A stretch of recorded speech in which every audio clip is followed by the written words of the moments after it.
I had always known my grandpa as the wise and kind figure in my life. He was always there for me, telling me stories, offering advice, and giving me warmth when I needed it. He had been a constant presence since I could remember, with his gentle smile and soft voice. But lately, something about the way he looked at me started to feel different. I couldn't explain it at first, but I felt it in the way his eyes followed me around the room. When we sat together, there was a curiosity in them, a look I had noticed before. It was on one of those quiet afternoons when the sun was setting, casting golden hues across the living room, that he invited me over to his house. He had always been someone who loved sharing his life with me, but this invitation felt different.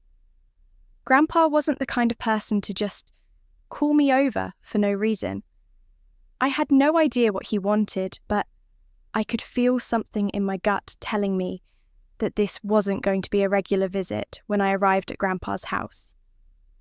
The familiar smell of old wood and warm tea filled the air, making me feel both comforted and a little curious. It always smelled like this, like a place where stories and memories were kept safe in the air. The house looked the same as I remembered, cozy with wooden floors that creaked beneath my feet. Grandpa loved this place. It had been his home for as long as I could remember. I walked through the hallway and into the living room. Grandpa was sitting in his favourite chair by the window, staring out into the garden. The garden was full of flowers that bloomed in bright colours, and the sun was shining softly through the leaves of the big tree outside. Birds were singing and the wind was gently blowing, making everything seem peaceful. But there was something in the air that made my heart race a little faster. It wasn't the usual warmth I felt when I visited. There was something else, something I couldn't put my finger on. Grandpa didn't notice me right away. He seemed lost in his thoughts, as if he was thinking about something far away. I stood there for a moment watching him. His grey hair looked even whiter today, and his glasses were perched on the edge of his nose. His hands, the ones that had always been so strong and comforting, rested on the arms of his chair. He looked like he was waiting for something, but I couldn't tell what. Suddenly he turned his head slowly when he heard my footsteps. His eyes, usually full of warmth, were a little different today, like they were trying to tell me something without using words. His gaze met mine, and I felt a mix of familiarity and confusion. It was like he was seeing me for the first time, or maybe he was seeing me in a way I hadn't noticed before. "Ah, you're here," he said, his voice low but kind. He smiled, but it wasn't the usual bright smile I was used to. It was softer, almost like he was thinking about something important. "Come sit down, my dear," he added, patting the space next to him. I hesitated for a moment, feeling an odd tension in the room, but then I walked over and sat beside him. The chair was warm from the sunlight, and I could feel the soft cushions beneath me. There was a long silence, the kind where you can hear the wind outside and the ticking of the old clock on the wall. Grandpa didn't say anything for a while. He just looked out the window again, his eyes distant. I couldn't help but wonder what was going on in his mind. Grandpa had always been the one who told the stories, the one who asked questions, and now it seemed like he was waiting for me to speak. "Ah, you're here, my dear," he said softly, a small smile tugging at the corners of his lips. I returned his smile but couldn't shake off the strange feeling. I walked over to him, giving him a peg on the cheek. Like I always did when I visited, he reached up to gently hold my hand as I stood by his chair looking down at him. "You've grown so much," he said quietly, "so much since you were a little one." I nodded, trying to keep the conversation light, but his gaze lingered on me in a way that made me uncomfortable. There was an intensity in his eyes that I couldn't understand. "Grandpa, what's wrong?" I asked, trying to shake off the feeling of unease that was creeping over me. He didn't answer immediately. Instead, he looked at me thoughtfully, his wrinkled hand slowly moving over the armrest of the chair after a long pause. He spoke again, his voice even quieter. "Now, you're a woman now, aren't you?" he said softly. The words hit me like a bolt of lightning. My heart raced as I looked at him in confusion. What did he mean? Grandpa had always been kind and loving. But this didn't seem right. I took a step back, unsure of what to say. His words didn't make sense, but his expression was earnest, and for a moment I wondered if I had misheard him. "Grandpa, what are you saying?" I asked, trying to keep my voice steady. He looked at me, then really looked at me as though seeing me for the first time, in a way I had never experienced before. There was a strange, almost sad look in his eyes, as if he was grappling with something deep. Inside, his hands trembled slightly as he reached out, grasping mine. "I've always loved you, my dear. You're my family, my blood," he said, his voice filled with emotion. "But there's something I've been keeping hidden for a long time." I felt my breath catch in my throat. Something wasn't right. My mind raced and I tried to step back, but he held on to my hand tightly, his grip firm but gentle.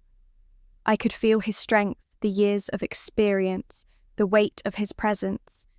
It was almost as if he was trying to communicate something unspoken, something that I wasn't ready to hear. "Grandpa, I don't understand," I whispered, my voice trembling. He closed his eyes for a moment as though, gathering his thoughts when he opened them again. His gaze softened and I saw the pain there. "I know it may seem strange, and I don't know how to explain it, but I've always had feelings for you," he said quietly, his voice barely above a whisper. The words felt like a slap to my face. My body went cold and I felt my stomach turn. I couldn't believe what I was hearing. This was my grandpa, the man who had raised me, who had always been there for me, who had protected me. How could he say something like that? I pulled my hand away from his, backing up, my heart pounding in my chest. I stood there still, in shock, unsure of what to say or do. Grandpa sat back down in his chair slowly, his eyes distant as though he was looking back in time. Lost in thought, he seemed different now, as if the weight of his confession had drained him of his usual warmth. I hesitated for a moment before I sat down across from him, trying to steady my racing heart. "Come sit," he said, his voice softer than before. "Let me tell you something. Let me explain why I said those things." I sat still, unsure of where this conversation was heading, but there was something about the way he spoke that made me want to listen. He cleared his throat, WR, and looked at me almost as if he was choosing his words carefully. "Long before I became the man you know me as today," he began. "I was young, just like you, full of dreams and hopes and a heart that was eager to love. I met your grandmother when I was in my 20s. She was beautiful, kind-hearted, and full of life. We connected in a way that I can't even put into words. She was the love of my life." I listened LED intently, trying to keep my emotions in check, as his words carried me into a different time, a different place. I could tell that his voice softened as he spoke about Grandma. There was love in his eyes, but also a hint of sadness, as if remembering her brought back bittersweet memories. We were married for many years. He continued. Inside, his hands trembled slightly as he reached out, grasping mine. "I've always loved you, my dear.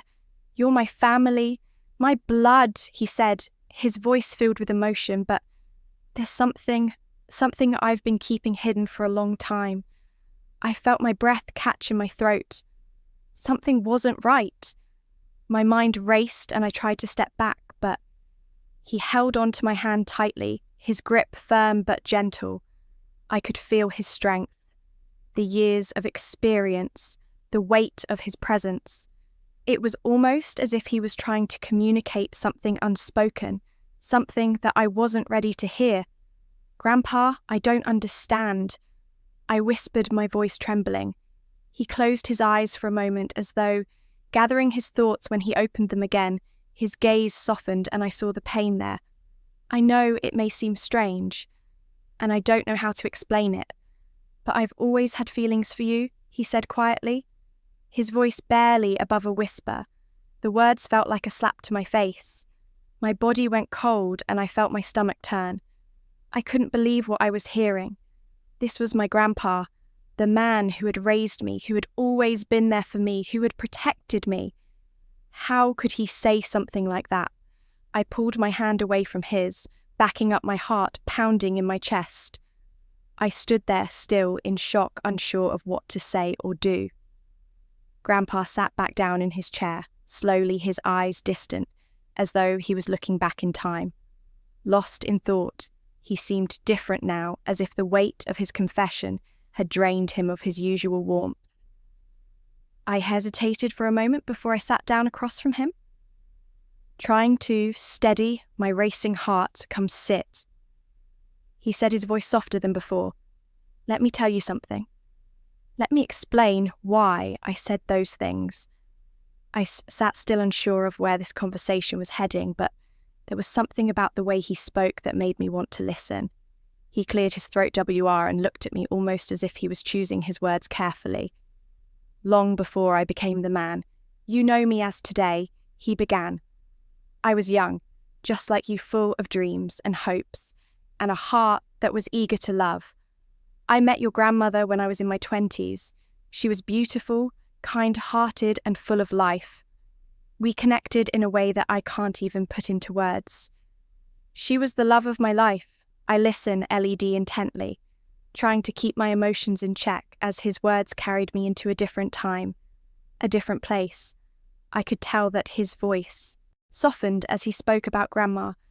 There was love in his eyes, but also a hint of sadness, as if remembering her brought back bittersweet memories. We were married for many years. He continued, his voice calm, but filled with a deep affection, and throughout those years we shared everything. But the most important thing was our love for each other. Especially when it came to being together in bed. I felt my face flush with embarrassment. I didn't know what to say. It felt awkward, but I didn't want to interrupt him. He was my grandpa after all. And he was sharing something personal, something I had never really thought about. Before your grandmother, he went on, was a woman with so much experience. She taught me things that I didn't understand when I was young. She was always patient, always gentle, and she knew how to make me feel like the luckiest man in the world. Before she passed away, she always told me how much she cherished the moments we shared in our bed. It was not just about physical love. It was about trust, understanding, and being there for each other in every way. I nodded, trying to grasp what he was saying. The picture he painted of Grandma was beautiful, but the words he used made me feel uneasy. I never thought about my grandparents in that way, and now hearing him speak about their relationship in such an intimate manner made me squirm a little. She was my partner in every sense, Grandpa said, his voice tinged with a sadness I hadn't heard before. And when she passed, a part of me went with her. You don't understand the emptiness that comes with losing someone you've loved for so long. But that's life. People leave, and we have to move on. I didn't know what to say. I couldn't imagine losing someone I loved so deeply. My thoughts swirled around in my head, and the uncomfortable feeling I had earlier was still there, lingering in the air. But Grandpa's story seemed to make him feel better, as if talking about Grandma, even in this way, brought some peace to his heart. After a moment of silence, Grandpa turned to me, his eyes sharp and questioning. Tell me, do you have a boyfriend? He asked, his voice steady but filled with curiosity. I was caught off guard. My mind raced, trying to come up with an answer, but my throat tightened. I had never expected him to ask me something like that. My thoughts went straight to my teenage years, the boys I had liked but never really pursued anything serious. The idea of a boyfriend felt so distant in that moment, almost irrelevant compared to the gravity of what we had just discussed. No, I said quietly, looking down at my hands, trying to avoid his gaze. Grandpa's expression didn't change much, but I could see a flicker of something in his eyes. It wasn't disappointment, but more like an understanding, as if he expected this answer. "You're still young," he said, nodding slowly. "You have time, but you must remember this. My dear love is a beautiful thing, but it comes with its own lessons. When you find someone, don't take it lightly. Cherish them, trust them, and make sure they cherish you in return. Don't rush into anything. Take your time and let love come naturally." I felt a lump form in my throat as his words sank in. There was something in his tone, something so wise and deep that made me think of my own future of relationships I hadn't even thought about yet. He wasn't just talking about love between a man and a woman. He was talking about respect, trust, and understanding values that went beyond romance. Grandpa leaned back in his chair, his eyes looking tired, but peaceful, as if sharing this story had relieved a burden from his heart.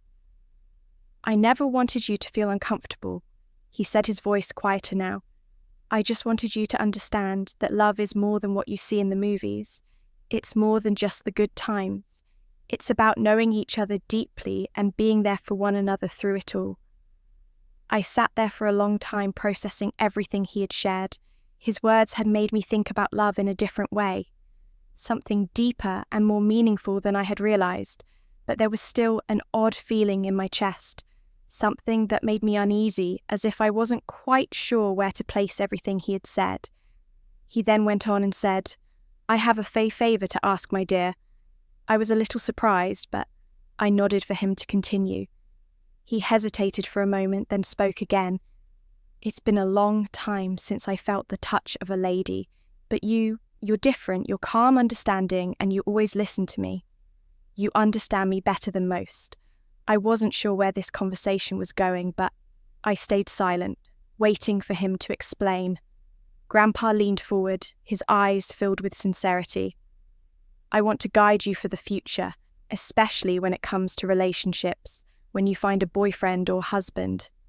There will be times when you need to know certain things, especially in the bedroom. I've learnt a lot over the years. Skills that women appreciate. I think it's important that you know these things." I felt a mix of curiosity and confusion. "What do you mean, Grandpa?" I asked, unsure of what he was suggesting. Grandpa smiled gently. "I know you might find this strange, but I want to help you prepare for the future. It's not just about love and affection, it's about understanding the needs of your partner, knowing how to make your relationship stronger in every way." I couldn't deny that I was curious. Grandpa had always been full of wisdom, and maybe, just maybe, his guidance could help me. When the time came, Grandpa looked at me thoughtfully, as if he was about to ask something important. "I need to ask you something, my dear," he said, his voice steady but gentle. "Are you still a virgin?" I felt a little uncomfortable with the question, but I didn't want to lie to him. I took a deep breath and answered honestly. "No, Grandpa, my former boyfriend. He was the one. We were together for 3 months, but we broke up after that." Grandpa nodded quietly as if he understood. "And what about now? Are you seeing anyone?" I shook my head. "No, Grandpa. Right now, I'm single. I'm focusing on myself." He seemed to think for a moment before continuing, his eyes kind but serious. "It's good that you're being honest with me. Relationships can be complicated, but it's important to know what you want and where you're heading." He looked at me with a serious expression and asked if I was ready to try some experiments with him in bed. He promised that he could teach me things that would make my husband in the future love me more in the bedroom. His words were soft but convincing, and something in me felt curious. I wasn't sure at first, but my body seemed to say yes. I felt a strange mix of excitement and nervousness, yet I found myself nodding and agreeing to his suggestion without saying anything more. He stood up slowly, his movements confident. He walked over to the corner of the room, picked up a soft towel, and handed it to me gently. "Take a shower," he said, his voice calm but firm. "You'll feel better afterward." I hesitated for a moment, feeling the weight of the situation, but then I decided to go along with it. I took the towel from his hand and headed to the bathroom, my thoughts swirling. What was I getting myself into? What would happen next? I wasn't sure, but there was a strange sense of anticipation in the air, and I couldn't help but wonder if I was about to experience something new, something exciting. After taking the shower, I felt refreshed and cool, as if all the tension had washed away with the water. The steam from the shower still lingered around me as I wrapped myself in the soft towel, feeling its warmth against my skin, and I stepped out of the bathroom, my mind still racing with thoughts of what had just happened. But I tried to focus on the feeling of being clean and relaxed when I walked into the room. I noticed that he was already on the bed, lying back with his arms stretched out. Looking comfortable, he didn't say much at first, just gazed at me with an intensity that made my heart beat faster. Then, in a quiet but firm voice, he said, "Come over," his words felt like an invitation, but I couldn't shake the nervousness in my stomach for a moment. I hesitated, unsure of what exactly he wanted, but something inside me pushed me forward, urging me to take that step so slowly. I walked over to him, wondering what would happen next. When I saw him, his pole was standing big, and he asked me to experiment with it. He was warmed and soft at this age, I taught. He pole can't stand big, but he guided me and taught me how to handle it properly. As I learned, I could tell he appreciated my efforts, and it brought him enjoyment. After a while, he asked me to turn around as he let his PO in through me. It was not successful, as this was my first time, but he kept going, and it finally entered. It was a new feeling, and I was enjoying it from the back. For the first time after a while, Grandpa was happy, and I was happy. Also, he enjoys it. I think Grandpa went back to his old self. Gentle, loving, and wise. He still told me stories, still offered advice, and his smile gradually returned to the warmth it had always had. But there was something different now. An unspoken understanding between us. A silent agreement that we would never speak of that conversation again. It was as though we both knew that no matter how much we tried to pretend, things would never be exactly the same. But that was okay. I learned to accept that my relationship with Grandpa could still be a source of love and support, even if it wasn't perfect anymore. I had to let go of the fear and the confusion to replace it with a new kind of strength, a strength that allowed me to move forward with my life, even though the past was still a shadow that followed me. In time, I realized that healing didn't mean forgetting. It meant finding peace with the broken parts of the past and allowing ourselves to rebuild, not as we once were, but as we needed to be. And in that rebuilding, there was room for love, for forgiveness, and for the hope that, despite everything, we could still move forward together. As Grandpa and I sat by the window, once more watching the sun set over the garden, I took his hand this time with a sense of understanding and acceptance. There was still love there, a different kind of love, but love nonetheless, and maybe in the end, that was enough.